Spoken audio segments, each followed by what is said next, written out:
This is CNN Breaking News. All right, I'm John Berman in Miami, where Hurricane Irma has just been pounding us for hours and hours and hours. All right, I'm Chris Cuomo in Naples. We have been waiting to see what Irma would do to the West Coast. There are vulnerable areas here, and we're starting to see it right now. There are reported gusts of in excess of 80 miles an hour. The situation has changed here. There's now a significant debris field, and it has been hours of punishing rain. We have seen this phenomenon with Hurricane Irma, where the energy is given and the energy is taken away. The water that should be here on the Gulf side of Naples is gone, and we're waiting for it to come back in the form of storm surge, and people here are very worried about what that will mean. The good news is most of this place, according to the city manager, of about 19,000 normal residents, have evacuated. They believe 2/3 have done so. Now the question is, what will the rest of the people encounter? For that, let's get to Chad Myers. Chad, what is your timing, and what should we expect here and along the West Coast and parts north?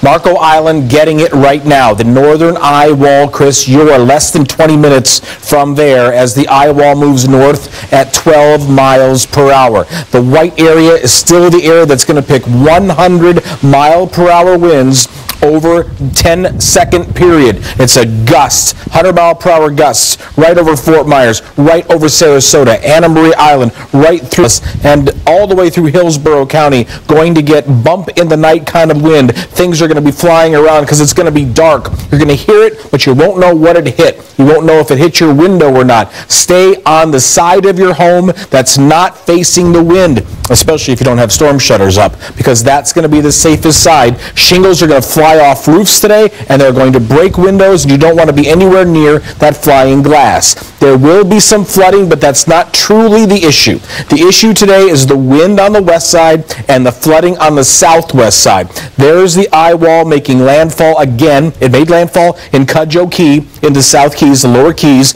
earlier today about 9 o'clock in the morning. Now it's making landfall again as a 120-mile-per-hour storm. This is the latest radar. Marco Island right there, Naples here. I'll zoom in here, give you a better shot of what's going on. This right here is the eye wall itself. Kind of hard to see because Marco Island, the word, got in the way. But Naples, you're next. Fort Myers after that. Port Charlotte and all the like. This is the area that's going to see the eye wall move to the north. And still for John Berman, one cell after another, pounding the East Coast from Miami to Lauderdale to West Palm. Still significant damage going to happen here, more flooding going to happen here, a widespread storm. Chris, we talked about this. There's going to be a hurricane from one side of Florida to the other, and there is.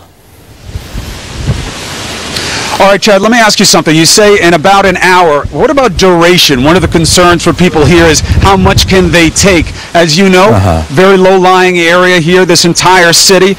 They've been taking rain for a long time, so there's a lot of pooling of water on the streets already, and that storm surge has not come into effect, and they're worried about how many of the structures, how they'll fare over time. What are they looking at in terms of a window?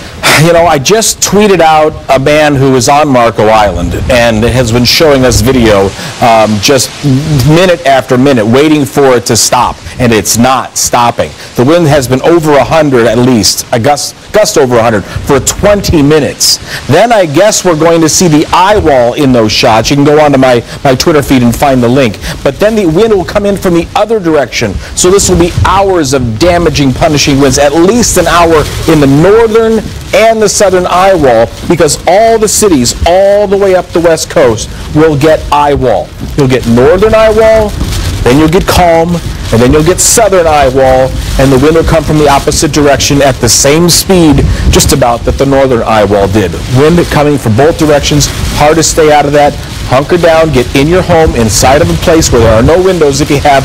If you don't have that place, then knock on your neighbor's door and find one, because this is real. This isn't something you want to sit out in a park RV and hope for the best. We can't hope for the best here. You have to take precautions and make the right choices.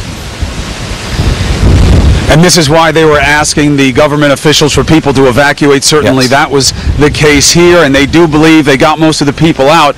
I can't even keep a hat on my head anymore, Chad. I'm trying to do it not because it keeps you dry, but just it does help buffer a little bit of those twigs that bang you in the head when you're in this snap, crackle, and pop phase of the first wave of the bad stuff with Hurricane Irma. Let's get to Drew Griffin. Drew is a little bit farther north from us. He's been checking out the situation in shelters. We lost our power here. We understand that you lost power in one of the shelters that you were monitoring up there. Drew, what's the latest? Yeah, the latest is we're starting to feel those really, really strong winds that Chad was talking about. We've had a couple of experiences where we've seen some gutters blowing around. You can see the trees, I think, Chris. It has really become a violent wind situation, which is dangerous to be out. We have barricaded ourselves against, believe it or not, I'm bumpered against the side of a wall, and it's still blowing pretty strong. The power did go out. It went out about an hour ago. That was to be expected. There are not many hotels in this area with generators. The shelter, they're just hunkering down. They're going to have to be there through another miserable night, but hopefully a safe night as Irma continues to make her way up, and we continue to watch the wind situation, and then as you have been reporting, Chris, when that water comes back in and any potential surge we're going to have down here in the Fort Myers area. Chris? All right, Drew, we'll keep checking in with you, and please give me a heads up if there are things that people need to know, and I'll come right to you. Now, my partner here in Naples is Ed Lavandera, one of our senior correspondents. He's been surveilling the area, and then once it started to deteriorate, we both had to fall back to the hotel. We were waiting for Ed to get his shot up. Ed, are you ready to go? Can you tell us what's going on from the ground level? Hey, Chris, as you know, we've been talking throughout the morning. We had a chance to venture out and kind of at least survey a little bit of the initial bands of the storm as it was approaching here in the Naples area. And within minutes of the worst band starting to hit just a couple of hours ago, we'd already started seeing trees falling down, and that is only going to continue to get worse. Also, an area of concern is about 20 miles south of us is Marco Island, a popular tourist destination full of high-rise condos and that sort of thing. I've been speaking with the police chief down there on Marco Island. He messages me and says that they've lost power, that they are on backup radios there. There are about 80 first responders hunkering down there on the island, bracing for the worst of the storm. The police chief says that they are on the edge of the eye wall there, the worst of the storm that they've seen so far, and they're without power and on backup radios, but they're still holding on as best they can. They say they won't be able to go out and survey any damage until the worst of this storm clearly has passed by. But obviously the path of that storm now, Chris, will come up from Marco Island here toward Naples, where we are this afternoon. And as you can see here, this will only continue to intensify. By far the worst and strongest gusts that we've seen here throughout the day, and for the next several hours it will continue to be like this. We also noticed that water along some of the Gulf Shore Drive along the western edge of the city. This is an area that is under a mandatory evacuation. It has been a deserted ghost town for some days now. We saw the water quickly rising out there on some of those streets, and a lot of those areas where those trees were falling down as well. So we are here between the Gulf side, which is here about a half mile to my left. There's also a river that cuts through town, and one of the things that officials here are also taking a close look at and very concerned about is high tide expected later on this afternoon. That high tide in combination with this storm pushing the water up, that could cause some serious concern for this storm surge here in this area. It's expected to reach 10 to 15 feet, and that could be catastrophic for many neighborhoods here in the Naples area. Chris? Yeah. Hey, Ed, hold on one second. Dave, do me a favor. Open up and sneak out with the camera a little bit. We want to be careful with our camera because once they get wet, they're done. But we're going to have to venture out from that protected area a little bit just so they see what I'm doing. Why am I looking around? As I said earlier, this is what we call the snap, crackle, and pop phase, and that's not to trivialize it. You start to hear these sounds. It's actually almost eerie. And you start looking around to assess which trees are these? Which structures are they? Where's this bang coming from? Where is that transformer? So you know what to shelter yourself from. So just you get, that's why I'm looking around. The task for Ed and for me is to assess what the duration of this storm is going to mean. These trees have been getting battered. We've been seeing these storm shutters start to flail, start to move more and more. So it's not just about the intensity, but it's about the duration. You know, how long can these trees sustain? And when they don't, and they break, that failure leads to a projectile. It goes through windows. It goes through cars. God forbid there are any people around. We have not seen that to be the case, but you know what would happen if you get hit by anything like that. So that's why Ed is on ground level. I'm up here for us to assess what is happening here, because this has been hours of this. And if we can bring Chad back, Ed, sneak inside for a second. Get yourself out of this.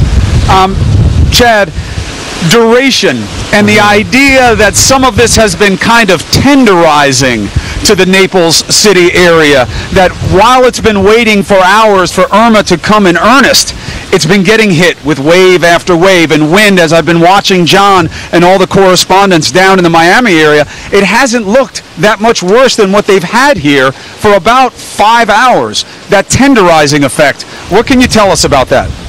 Right, very typical of a hurricane when we talk about a category 3, 4, or 5. The 3, 4, or 5 only happens in a band about 10 miles wide, right along the eye wall. The rest of the hurricane is a hurricane, and you get 75 to maybe to 100. Well, that's what we've had all day, is that 75 to 100, Chris, right where you're standing right there. But now Marco Island, which is honestly 10 to 15 miles to your south, just had a wind gust to 130 in the northern eye wall. There's the eye wall there, Marco Island right underneath it. Get my finger out of the way so you can see the orange right through here. That's the northern eye wall. There isn't truly a southern eye wall, and that's because it hit Cuba. The storm never truly regained strength, and that is fantastic news. Even though the model said it would, it didn't. You know, like I said earlier and yesterday, Irma doesn't know if there's an American model or a European model. It doesn't care. It's going to do what it wants to do. So now it has a northern eye wall, no southern eye wall, but that will get to you. And your pictures, if you can stay on the air, will be dramatically different in 15 minutes than they are right now. Your winds will honestly go up by 40%. I don't want to say double, but close. The power of the wind will double. So all of those trees, all those palm trees that have been sitting there getting wet feet are all of a sudden not going to have a lot of traction for those roots, and they will begin to fall over. I'm not saying the ones behind you, I don't know how protected that area is, it seems so, but in downtown Miami, with the winds gusting to 94, there is a wind tunnel effect going on there right now, and the pictures coming out of downtown Miami, especially near Brickell, where it looks like you're in a car wash. It looks like someone is just spraying you with a pressure washer. Chris?